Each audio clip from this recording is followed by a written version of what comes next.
পাহাড়ি অঞ্চলের পাহাড়ি মানুষজন বিভিন্ন রকমের ঐতিহ্যবাহী খাবারগুলো তৈরি করে, যেগুলো সম্পর্কে আমরা অনেকেই জানি না। আজকের ভিডিওতে তেমনই একটা পাহাড়ি ঐতিহ্যবাহী অজানা খাবার আপনাদেরকে তৈরি করা দেখাবো। ভিডিওটা পুরোপুরি দেখতে থাকুন, অনেক অজানা কিছু জানতে পারবেন। এগুলো হচ্ছে কাঁচা হলুদ, যেটা একটু আগে জমি থেকে তুলে নিয়ে এসে ধুয়ে রেখে দিল। এবার চুলার উপরে একটা পাতা গরম পানিতে একটা রস তৈরি করার জন্য রেখেছে জাল দিয়ে। যখন একটা কালারফুল রস তৈরি হয়েছে, এটাকে রেখে দিবে।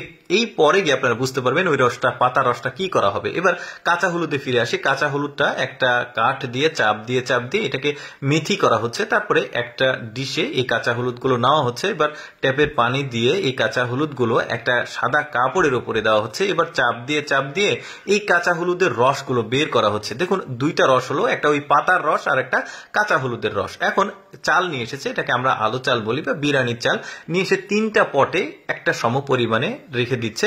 এবার কাঁচা হলুদের যে রস, ওর মধ্যে কিছুটা চাল দিয়েছে। তারপরের ডিশে দেখতে পাচ্ছেন ওই পাতা থেকে যে রসটাকে বের করা হয়েছিল কালারফুল, ওই রসটা মাঝখানের যে চাল সেটাকে দিয়ে সুন্দরভাবে মিক্সিং করা হচ্ছে। এবার ওই যে সাদা আরেকটাতে একদমই সাদা রয়েছে, ওটাতে কোনো রস মেশানো হয়নি, এটা সাদাই থাকবে।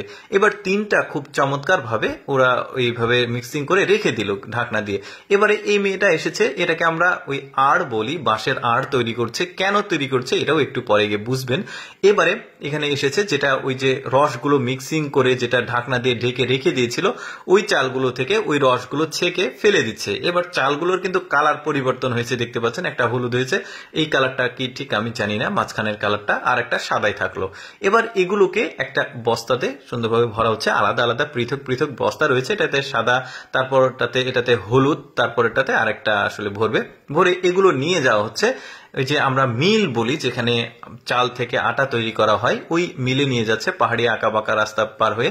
তো এই মিলে এসেছে, এই মিলে এসে এখন চালগুলো সব বের করছে। প্রথমে সাদা চালগুলোকে আটাতে রূপান্তরিত করা হচ্ছে, গুঁড়ো গুঁড়ো। তারপরে ওই যে পাতার রস দিয়ে যেটা তৈরি করলো কালার, ওইটা দিচ্ছে। তারপরে হলুদ মেশানো যে চালটা, সেটা দিয়ে সবগুলোই গুঁড়ো গুঁড়ো করে নিয়ে একটু পানি দিয়ে মিক্সিং করে এটাকে ওই যে একটা প্রলেপ তৈরি করছে আর কি বলা যেতে পারে। এরপরে ওইগুলো আরেকটা মেশিনে দিয়ে একদম নুডলসের মতো যে চিকন চিকন আমরা নুডলস গুলো খাই, ওই রকম করে চিকন চিকন করছে। অনেকটা সেমাইও এরকম করে কিন্তু গ্রামের কিছু কিছু জায়গায় তৈরি করে।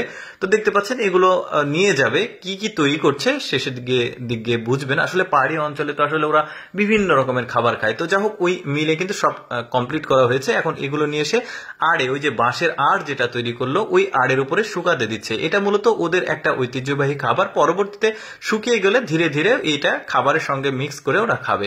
দর্শক, আমি সবসময় চেষ্টা করি এইরকমই তথ্যমূলক অজানা ভিডিওগুলো আপনাদের সামনে উপস্থাপন করার। ভিডিওটি ভালো লাগলে পেজটি ফলো করবেন। এই ভিডিওটি কেমন লাগলো কমেন্ট করে জানাবেন। ধন্যবাদ।